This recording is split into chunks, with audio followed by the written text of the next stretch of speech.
What's going on, people?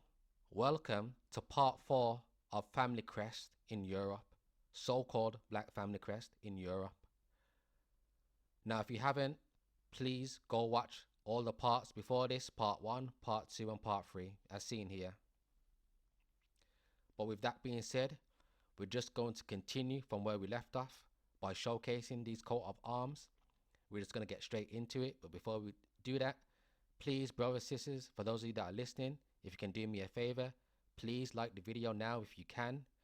Subscribe if you haven't to receive notifications for when I upload. With that being said, let's get straight into it. Part 4.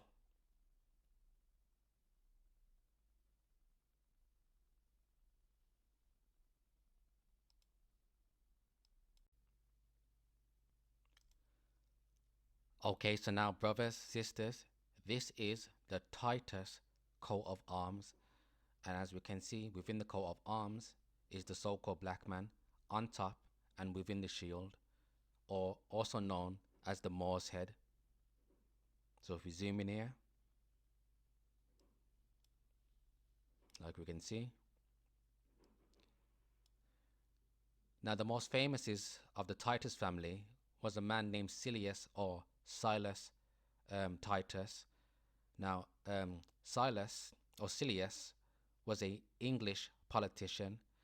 He was a royalist to Charles I and II, and he was a groom of the bedchamber to Charles II.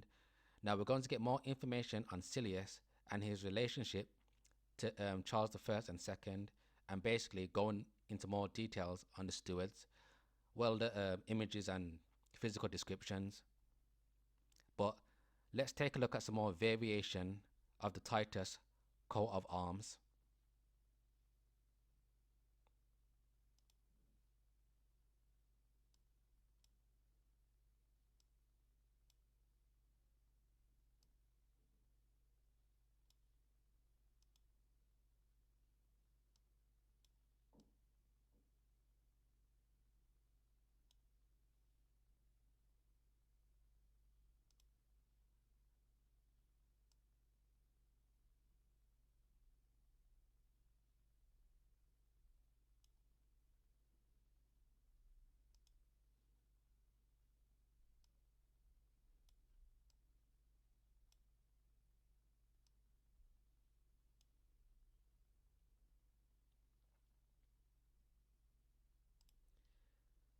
So now this is from the website House of Names, and it just gives a brief summary on the arms. So it reads, Titus history, family crest and coat of arms. Early origins of the Titus family.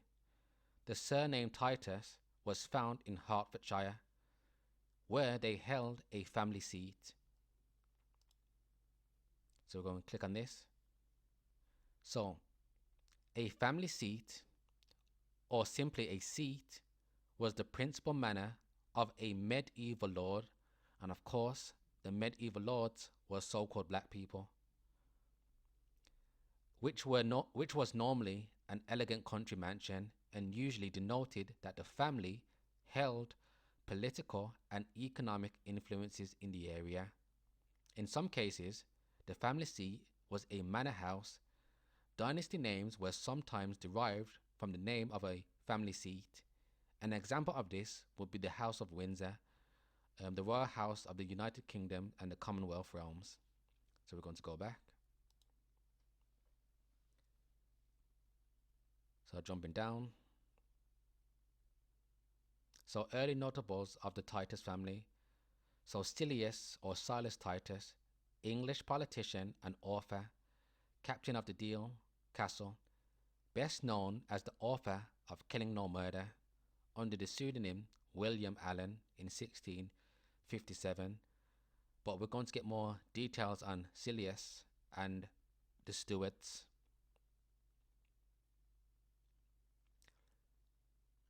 Yeah, that's pretty much what I want from him.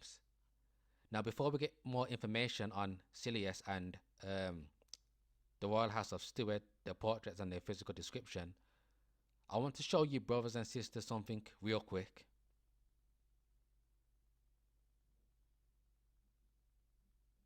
Okay, so now, brothers, sisters, we are on Reddit, and this person is trying to find out whether he is a descendant of this coat of arms here. And I'm going to show you the type of narratives or conclusions they come up with to try and explain off, or basically to showcase why these coat of arms exist.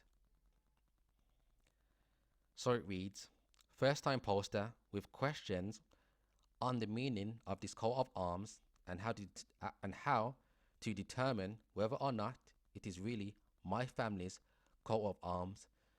Now, I'm assuming this person is Caucasian. So let's read it. So he states, or this person states, growing up, my mother told me a story about a relative on my father's side who was really into figuring out our family tree and history. She says they visited them a handful of times, and they had a crest that probably resembled or was the one shown here hanging on their wall. And this is the coats of arms here, the Titus, of course, with the two so-called black men, the one on top and one in the middle. But let's keep reading.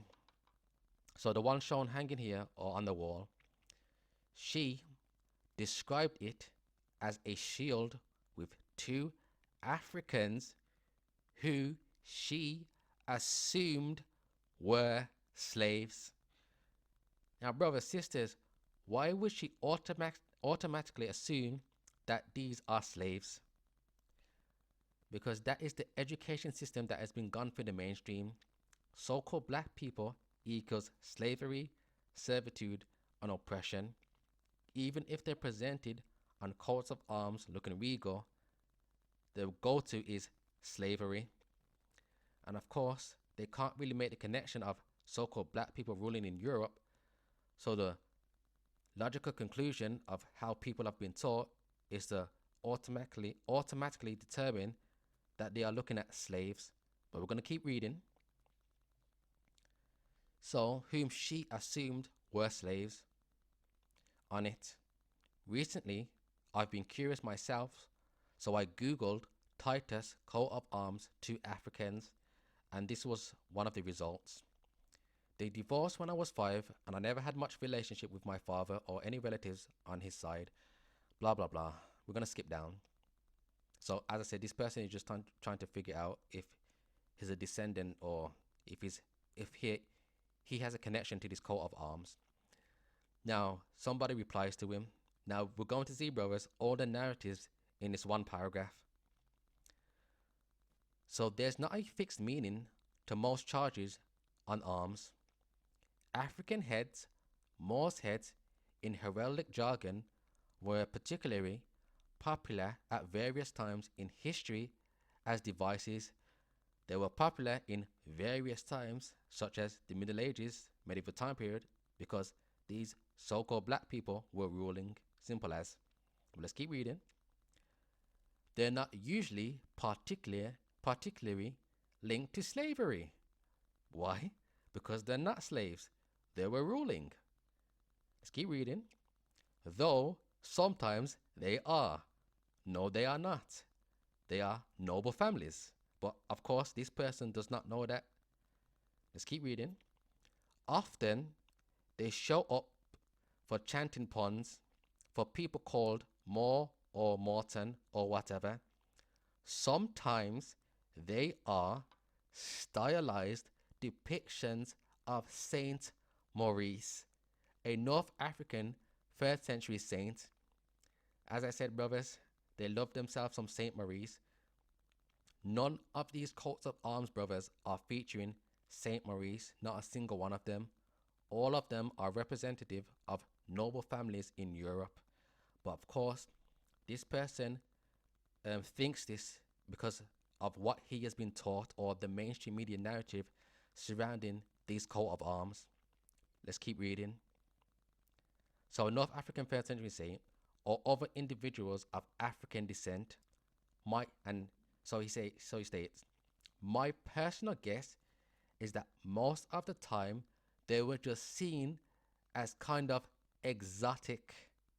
Now you see, brothers, this is where the exotic narrative comes from, and this is not the first time I've seen it. This is why I always state that exotic slave narrative. And as you can see, just from this one paragraph, we got slavery, we got Saint Maurice, and we got exotics, all in one. Like I keep mentioning over and over again, because these are the rational thoughts they have to come up with to try and explain why these exist. So let me go back to my collage of coat of arms. So as we can see here, the narrative that is spun, that these are either stylish depictions of Saint Maurice, these are slaves, or these are exotics. One more time, I'm going to say it over and over again. They're not stylized depictions of Saint Maurice. They're not slaves, and they're not exotics, or they're not exotic slaves. These are remnants or the artifacts of noble families, and these noble families were so-called black people. This is why these coats of arms, these artifacts, these paintings feature so-called black people. And as you can see, brothers, as I keep mentioning over and over again, they have crowns on their heads, golden crowns, golden earrings, golden necklaces, pearl necklaces, head ties, what have you. So going back to these cameos, so these are cameos, jewelry, necklaces, what have you, featuring so-called black people. And as I said, the only logical conclusion they can come up with is that these are exotics. And unfortunately, so-called black people might come up with that same conclusion because they can't make the link between black people ruling in Europe. And it's not their fault because they just don't know. They're not privy to the information. So what they do, of course, the mainstream media narrative is that so-called black history is oppression, slavery, and servitude. So what they do to try to link those narratives onto these coats of arms and artifacts to try and fit it. One more time, brothers and sisters, I'm going to say over and over again. I know it's redundant now. Artifacts, cameos, coats of arms, paintings, statues, monuments, relics, frescoes of black people in Europe exist is because they were ruling during those respective time periods. It's literally that simple.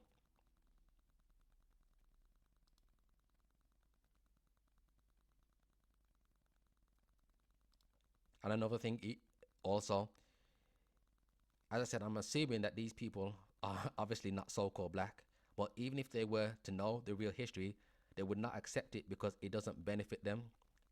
Why would you want to learn anything on the contrary? Because the narrative puts their people on the top. They were, all ancient civilizations were them. They were the kings, they were the lords, the dukes, what have you. All historical figures were them. They invented everything, so on and so forth. Why would you want to learn anything on the contrary? And of course, so-called black people are relegated to what? Slavery, servitude, and oppression. And it comes to find out that those same black people were actually ruling during certain time periods.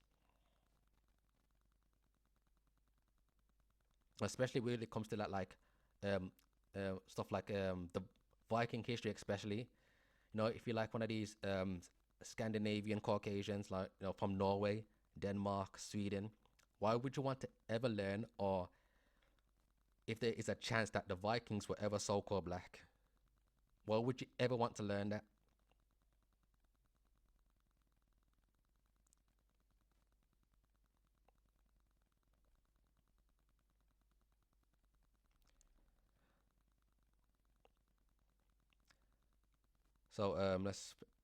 So my personal guess is that most of the time they were just seen as kind of exotic and became fashionable for that reason.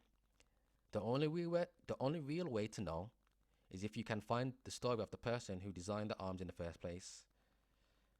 So this doesn't matter. We just wanted that key part.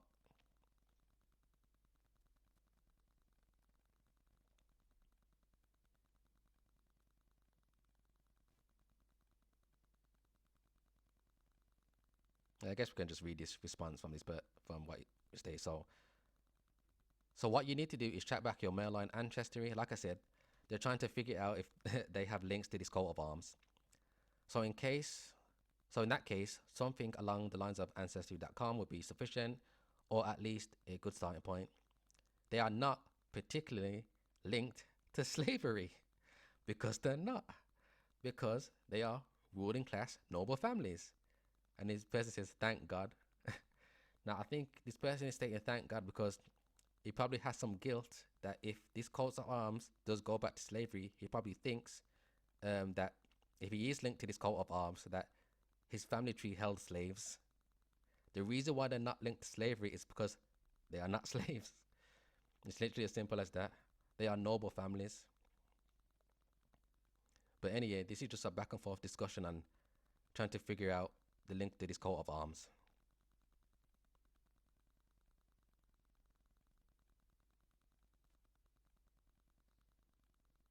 So now we're going to read some information on Silius Titus. Now I'm not going to read this whole page. I'm just going to highlight the parts of his accomplishments and the positions that he held. So Silius Titus of Bushey was an English politician, captain of Deal Castle, and groom of the bedchamber to King Charles II. Titus was an organizer in the attempt escape of King Charles I. Now you see how all of this is interlinked. Of course, Silius Titus being a so-called black man because his coat of arms is represented by a so-called black man, but also King Charles I and II obviously were so-called black. Now what I'm going to do, after I finish reading the highlighted parts, I'm going to showcase the real images of Charles I and II, as well as a reference to the complexion of them being so-called black men. So let's continue.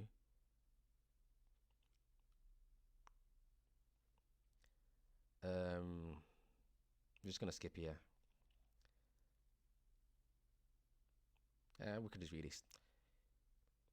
He was born in London, the son of Silius Titus, a Salter, and Constantia Colley. He was educated at Christ Church, Oxford, where he matriculated in 1638 at the Middle Temple. So, killing no murder. Titus began his political aspirations by writing a pamphlet titled Killing No Murder in 1657 during the Protectorate period of the English interregnum era of English history. The pamphlet advocated the assassination of Oliver Cromwell. Due to the danger involving writing in writing such as politically charged opinion against the Protector, Killing No Murder was published under the pseudonym William Allen. So we're just going to jump down. So this is the part where we really want. So his political life. So these are the positions that he held. So Silius Titus first took up arms for Parliament. Although he was a strong Presbyterian, Titus became an ardent royalist, devoted to Charles I and King Charles II. Like I said, we're going to get both of those after we finish reading this. So he became a member of Parliament, successfully representing Ludgershall and Lostwithiel, Hertfordshire, Huntingdonshire, and Ludlow.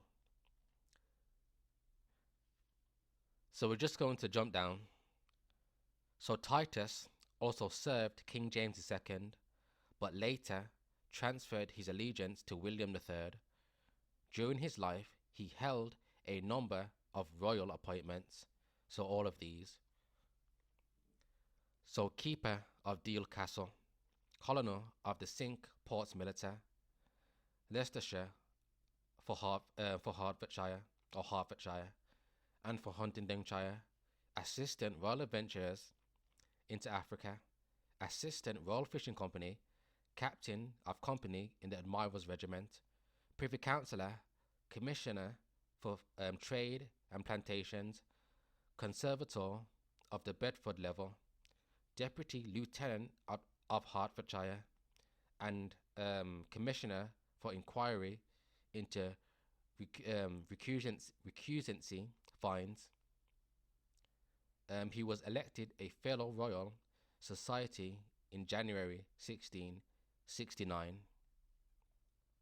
So that's just a bit of information of Silius Titus. So now let's get Charles I and Charles II. Okay, so now this is in the book, The Secret Services of John Mackey, and he was a spy. So this is an eyewitness account. Now we're going to get the references of two of the sons of Charles II. So Charles, Duke of Richmond, son to King Charles II by the Duchess of Portsmouth. Skipping down.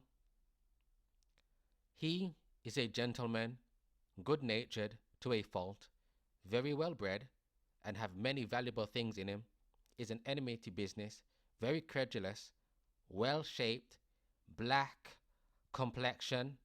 One more time, black complexion.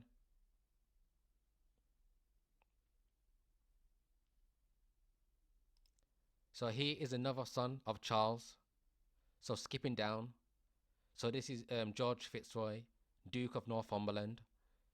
He is a man of honour, nice in paying his debts, and living well with his neighbours in the country. Does not much care for conversation of men of quality or business. Is a tall black man like his father, the king, about 40 years old. One more time. Is a tall black man like his father. So if Charles II was a so-called black man and his sons were, that means Charles II's father was also a so-called black man. So let's get the portraits or images of Charles I and Charles II. And as I said, this has many references to the complexions of the nobility in Europe. But we're just picking out two. I'm gonna, after I've done these coats of arms series, my next batch of videos, it might be going into the portraits or images as well as the physical descriptions of the monarchs of Europe. I'm not sure if I'm going to do that next, because I might do another batch of videos. We'll see. But I will be doing that video down the future.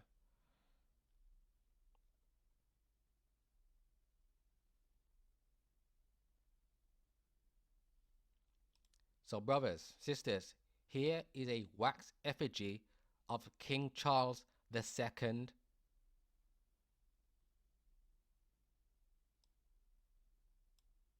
So-called black man, tall, so-called black man like he was described.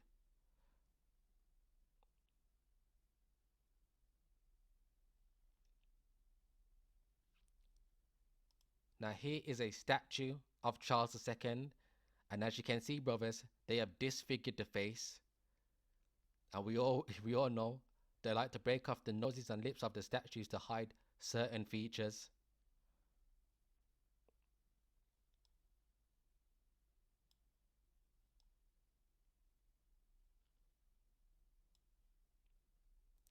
So now let's get his father, Charles I.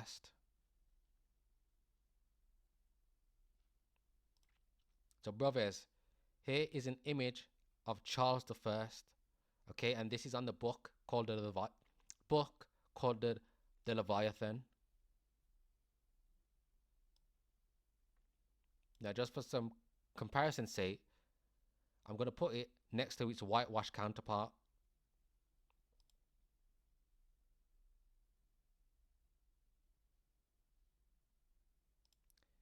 You see the staunch difference between the two?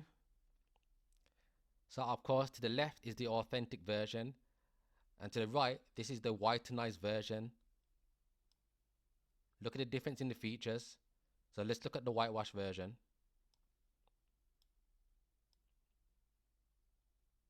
And let's look at the original.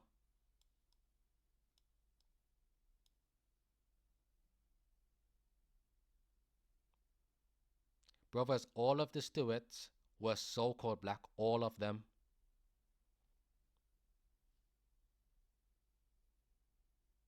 Oh yeah. And this also. So the black boy, described by Parliament in a wanted poster as a tall black man, 6'2". James Boswell wrote, "The swarthy Stewart." One more time, the term swarthy means dark complexion. Don't let them fool you into thinking that it means a tanned Caucasian. So Charles' appearance, curling mouth, dark complexion, brothers, dark complexion, black hair and dark brown eyes.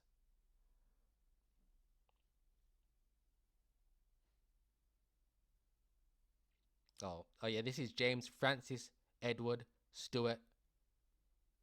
So he is described as light brown complexion with gracious hair. As you can see, light brown complexion, gracious hair. And I have more portraits of the Stuarts, but this is just 3 of them.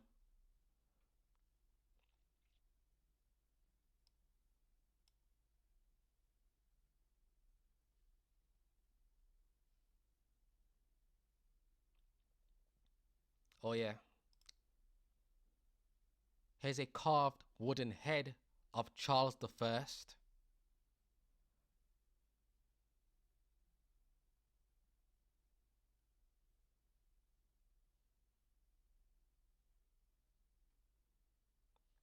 And here's Charles the First again one more time.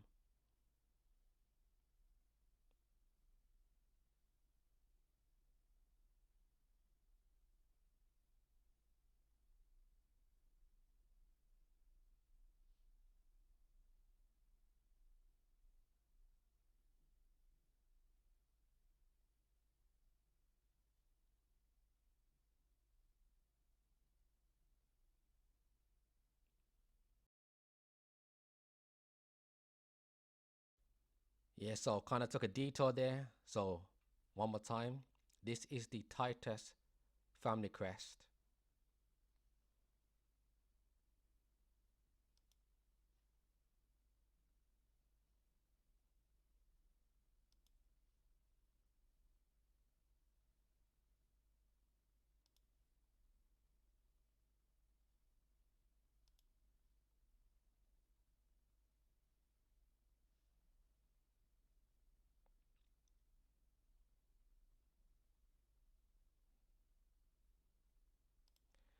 So yeah, that's gonna be it for part 4. There's gonna be more parts. I don't know how much parts there are going to be, but I'm just going to leave this video here. For those of you brothers and sisters who want to financially support this channel, you can support me on Patreon, Cash App or YouTube memberships. With that being said, giving all praises to the Most High Yahweh in the name of Yahweh Shai. Deuces.